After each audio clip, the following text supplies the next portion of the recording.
Baik, fokus utama Nasional 1 hari ini kami mahu melihat perkembangan dan hala tuju industri kreatif negara dan apa pula harapan pemain industri kreatif negara ini menjelang pembentangan bajet 2015 pada 10 Oktober ini.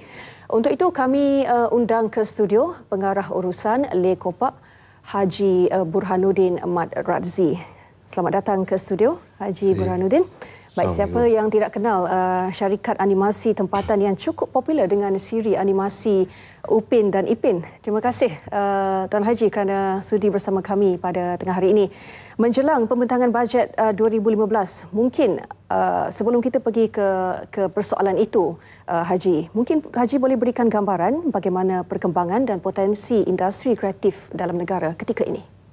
Ya, dengan galakan dari kerajaan beberapa tahun yang dulu sampai sekarang dan kejayaan Upin Ipin tu, industri animasi ini begitu mendapat perhatian daripada semua orang. Tetapi apa yang perlu kita lihat, apakah yang kejayaan yang kita nak capai dalam bentuk ekonomi atau bentuk glamour saja? Kerana adakah ketika ini industri kreatif masih sekadar untuk hiburan semata-mata, Tuan Haji? Ya, yang saya masukkan bentuk glamour tu, kita dengar banyak berita yang katakan dia menang award di sana, kemudian dapat dimainkan, dijual kata ke 40 negara seluruh dunia. Tetapi dalam bentuk ekonominya mungkin itu tak ada. Kerana mereka menjual kepada pengedar dan pengedar ni mempunyai right untuk mengedar ke 40 negara. Duitnya begitu kecil sekali. Dan jika sesuatu animasi itu begitu berjaya, kita sepatutnya boleh membangunkan perniagaan spin-off seperti yang Upin Ipin buat, di mana kita boleh mengeluarkan barangan, lisen, restoran. Tetapi animasi yang dilahirkan di Malaysia selain daripada Upin Ipin tak dapat begitu menyerlah perniagaan yang dibangun. Kerana animasi untuk dapat membangunkan sesuatu perniagaan sampingan tu, dia mesti popular dan karakter tu sendiri menjadi tarikan kepada anak-anak. Jadi ini yang perlu kerajaan tengok. Memanglah kita kena bagi insentif kerana belanja dia begitu banyak.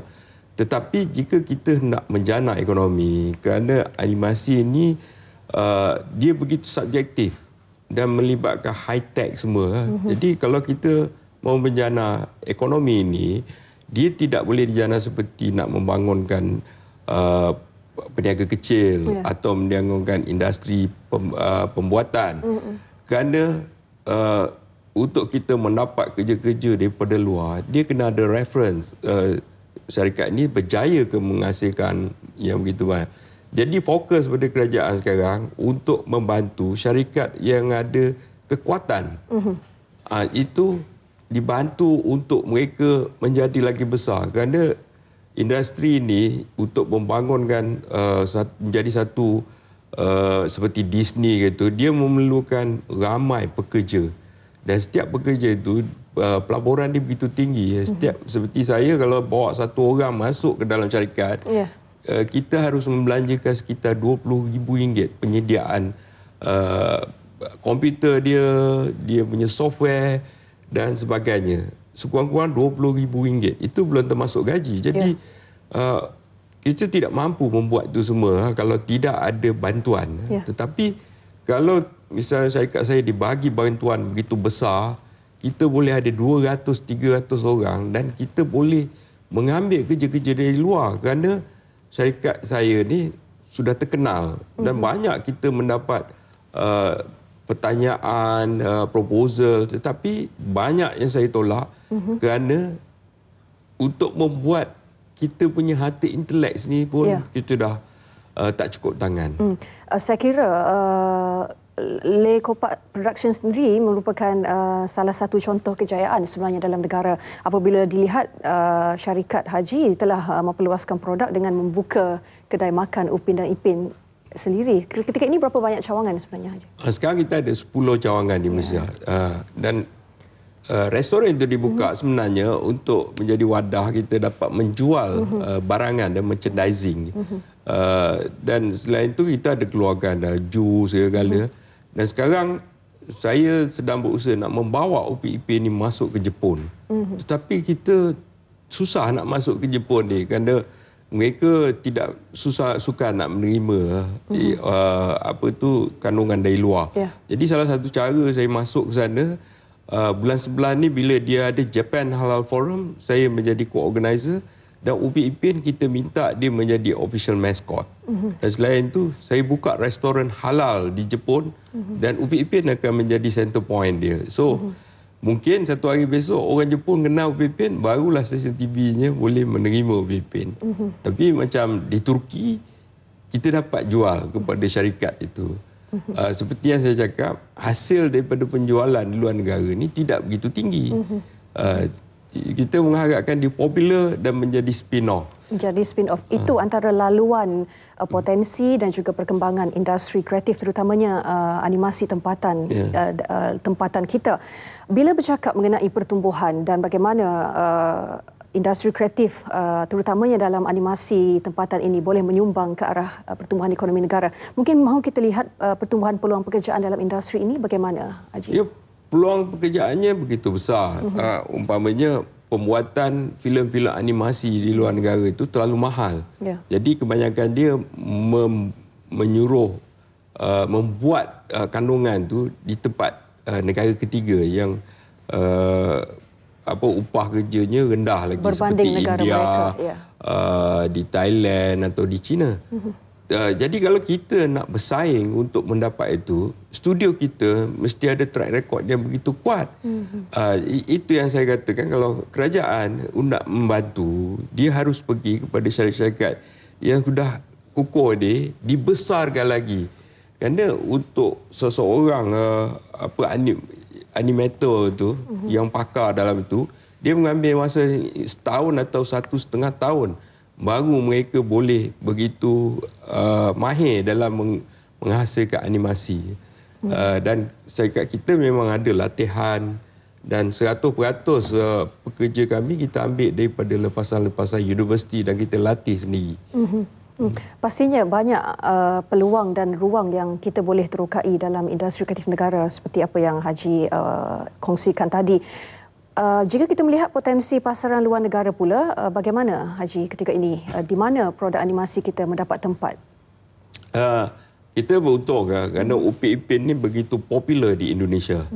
Dan di Indonesia, kita mendapat hasil yang begitu tinggi.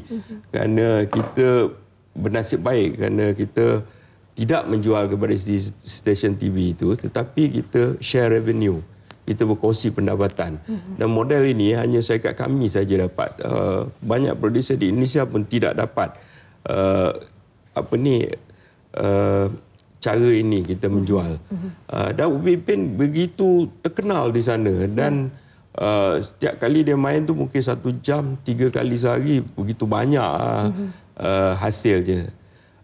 Jadi itu yang begitu. Tetapi kalau kita menjual ke negara-negara lain, seperti contohnya di Turki, di Disney atau di mana-mana negara, dia dianggap syndicated program. Dan syndicated program ni dibeli begitu murah sekali. Jadi untuk kita dapat pulangan yang begitu tinggi, kita kena jual ke berpuluh-puluh negara. Dan bukannya satu perkara yang mudah untuk masuk ke banyak-banyak negara ini. Cara yang mudah sekali, kita jual right dia kepada distributor. Jadi distributor ni kalau dia membeli satu season pun, paling banyak dia bagi 10 ke 30 ribu US. Dan dia ambil rights sampai ke 40 negara. Itu yang diwar-warkan. Kita dah jual ke 40 negara. Sebenarnya dalam bentuk ekonomi tak ada hasilnya. Pulangan tak ada. Rendah ya.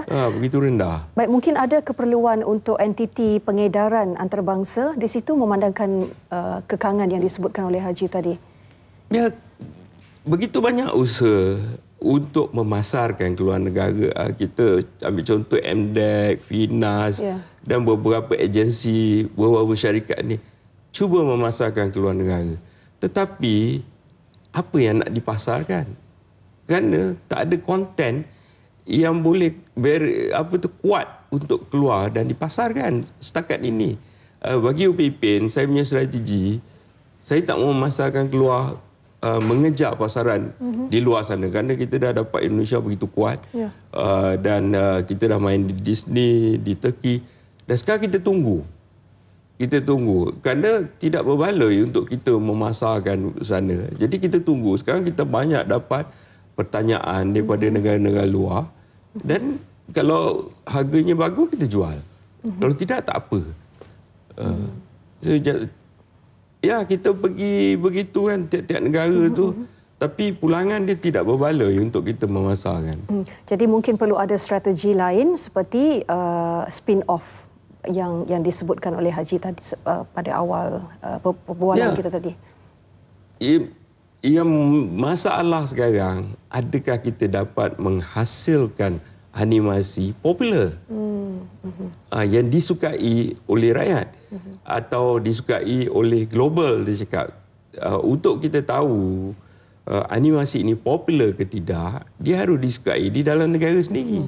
Jadi adakah geran ataupun dana bantuan jawapan kepada cabaran-cabaran yang disebutkan Haji tadi? Ya, geran dikeluarkan oleh kerajaan begitu banyak sekali. Kita adalah salah satu negara yang begitu pemurah. Tetapi apakah hasil dia? Tidak banyak itu. Jadi saya minta kerajaan, geran tu masih dibagi, tetapi fokus dia kena berubah. Dia harus membantu syarikat-syarikat yang begitu yang ada potensi untuk pergi lebih jauh lagi dan dibantu dalam bentuk membesarkan syarikat dia dengan menambah lagi tenaga kerja. Itu yang jadi masalah. Kita mampu untuk mengeluarkan produk-produk lebih banyak, tetapi kita tak ada kaki tangan. Dan untuk membangun kaki tangan ni, saya perlu modal yang begitu besar. Bermakna geran pembangunan dan juga geran produksi. Yang amat diperlukan pada ketika ini. Dan jika kita lihat, masih relevankah dana untuk pergi ke pasaran global ini, Haji? Memandangkan ketika ini, saya kira banyak syarikat boleh sahaja ke pasaran global menggunakan laman sosial seperti YouTube yang saya kira penggunaannya percuma dan tidak memerlukan dana yang banyak. Pandangan? Memang kita boleh taruh di YouTube dan kita tengok rating dia kuat ke tidak. Berapa hit dia dapat. Kalau dia begitu kuat, dia tak ada masalah untuk memasar ke luar negara.